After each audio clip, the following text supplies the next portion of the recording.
Mbaye ikaze inshuti bakunze mukunda kubana nanjye mu biganiro bya EDL TV, ni Everyday's Life cyangwa se Day to Day Life. Nkuko mubizi rero, ku bantu mukunda kudukurikirana uko bwije nuko bukeye, mbaye ikaze. Ndabizi ko bamwe muranze, abandi ntago murabasha kugenda tumenyana, ariko abo dusanzwe tuziranye muhora umunsi ku munsi mukora follow kuri buri kiganiro cyose tugenda dushyiraho. Mbaye ikaze, kandi nongera guha ikaze aba diaspora badukurikira, ari n'aba East Africa bose, mpere ku Bagande, mubye bareko, abakongomani ndakeka ni Jambo cyangwa se bikwaye, abenshi nabo ndabizi ko benshi mbafite bagenda bankurikirana uko bwije nuko bukeye.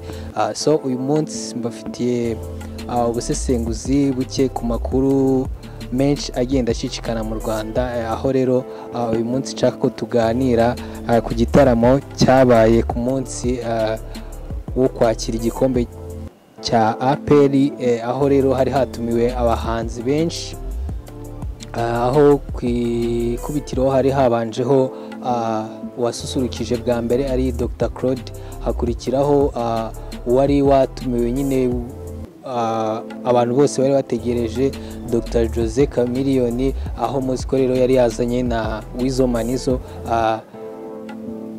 Hakurikiraho rero n'akandi gashya kiyongeye ko Senderi we yari yararirimbye indirimbo nyinshi za PRFC, nawe azashyiraho agashinguracumu. Ni muri urwo rwego rero nshaka ngo tugende kuri buri kamwe kagiye kaba muri iriya match se, bijyanye no kuri entertainment n'uburyo nyine igikombe cyagenze, aho rero ari byinshi byagiye biba ku bantu batahageze cyangwa se ko byabereye n'inyuma y'amarido. Nibyo nshaka ko tugenda tunyuramo. Mbahaye ikaze rero, nizere ko mumeze neza, nanjye ubasuhuza ni Obi Films, nizere ko mumeze neza. Ubwo rero tugiye gutangirana mbagenda wenda mbaciramo incamake kuri update zindi ziri kugenda zisohoka.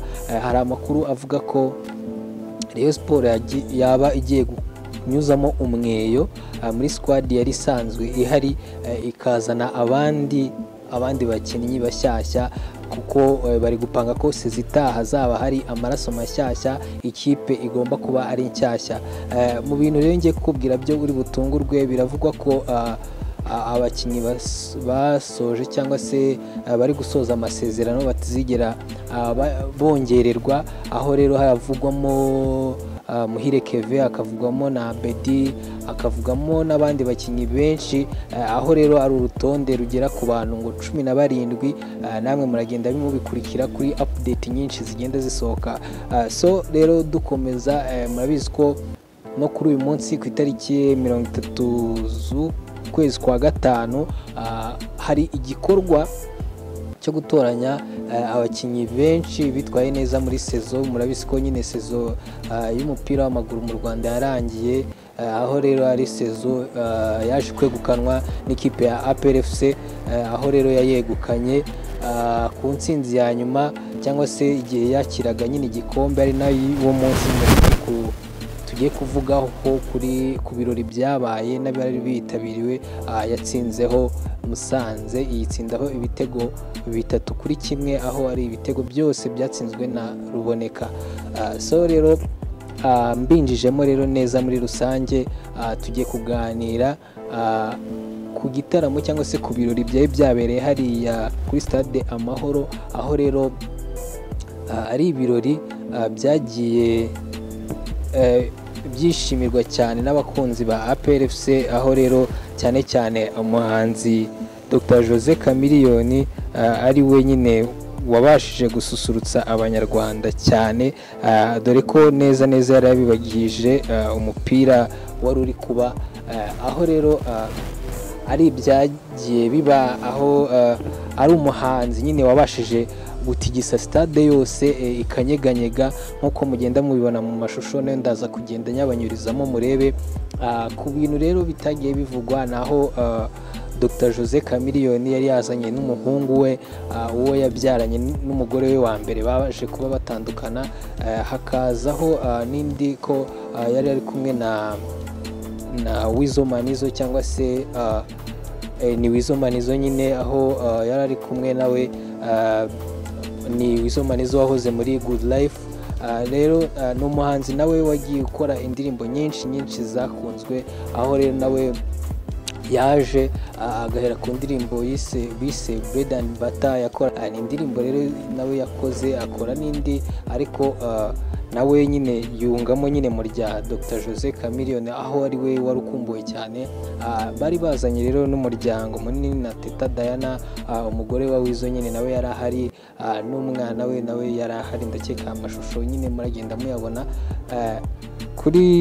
Ku cyo rero narinje ngo tuganire cyane cy'umwihariko, ndashaka kuvuga ko mbere yuko Dr Jose Chameleone aza, murabizi ko hari amakuru avuga ko yari arwaye, aho rero yamaze igihe kinini nyine arwaye, ajya kurwarira i Burayi, aho rero yari arwariye mu diaspora umwe, aho rero bigenda bivugwa ko ari we wabashije kuba yamwitaho akamufasha gukira. Ndagenda mbabwira nawe uwo nguwo ari we, kandi ko ni amakuru nyine uwo mudamu yaje kuba yitangariza, aho rero yaje kuba avuga ko bamaranye amezi 4, ariko atifuzaga nyine kuba yamureka ngo agende, cyangwa se kwemera ko nyine agenda gutyo nyine, aho rero ari igihe kinini nyine babanyemo, bakagirana ibihe byiza. Ni umudamu rero witwa Juliet Zawede. Ni umudamu wamenyekanye cyane, aho rero ari we wagiye witaho Dr Jose Chameleone igihe yari arwaye, aho rero yari arwariye i Burayi, ari we wamwitagaho nyine. Bafitanye cyangwa se ibigenda bigaragara ko nyine bagiye bagirana ibihe byiza, ari we rero wagiye amwitaho nyine kugira ngo abashe gukira. Mbere yuko rero wenda tugera kuri izo scenario nyine za Uganda, ubwo yari yaje mu Rwanda nyine n'abanyarwanda bakajya mu Bugande, muribuka ko habanje ikirori cya uwo bita Forever Itania, aho rero yari afite ibirori byinshi, aho nyine ari radio presenter, akaba na wahoze ari girlfriend wa Joshua Baraka, aho rero yari amaze iminsi ari mu Rwanda, yaraje gukora ibirori cyangwa se yaraje guhura n'abafana be, akagira nyine ibirori bakorana, bagirana. Murabizi ko bagiranye ibihe byiza cyane. Nyuma yaho rero nibwo byabaye ngombwa ko bigaragara hari se ko nkaho ari u Rwanda rwinjiye mu Bugande n'Ubugande bukinjira mu Rwanda, aho nyine yari showbiz yagiye yivangavanga. Murabizi ko The Ben, Kevin Kade na Element Ele, murabizi ko rero bari bafite igitaramo i Kampala.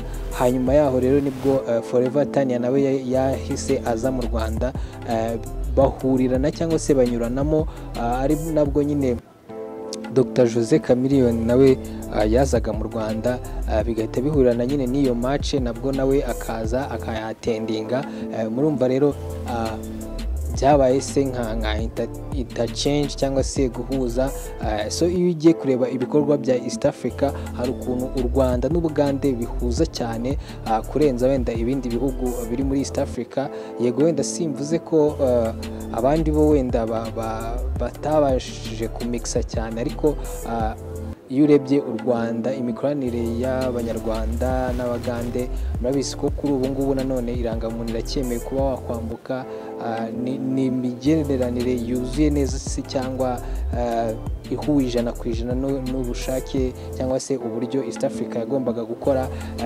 Rero byagiye bihurirana nyine, Abanyarwanda bisangamo Abagande n'Abagande bisangamo Abanyarwanda, aho rero ari ibintu byagiye bibaho cyane nyine, bakagenda nyine babasha kwinterchangingana no guhuza, bakaza nyine kugirana iyo mikoranire. Urumva nyine ni twabara wenda ko se wenda ari nka 3 kuri 3, aho rero mubizi ko rero performance nyine uko yagiye igenda. Dr Jose Chameleone yahereye ku ndirimbo bita Agatako, aho ari indirimbo rero yahuriyemo na DJ Pius, aho rero DJ Pius yaje kuba amufasha nyine kuri stage, yari yanamubereye n'umu DJ. Barakorana neza cyane, bigenda neza, abafana barishima, barenjoyinga. Rero ndakeka ngo ubusesenguzi nari mbafitiye ku yandi makuru agenda asohoka, ndagenda nyabagezaho cyangwa se dukomeza kuyasharinga.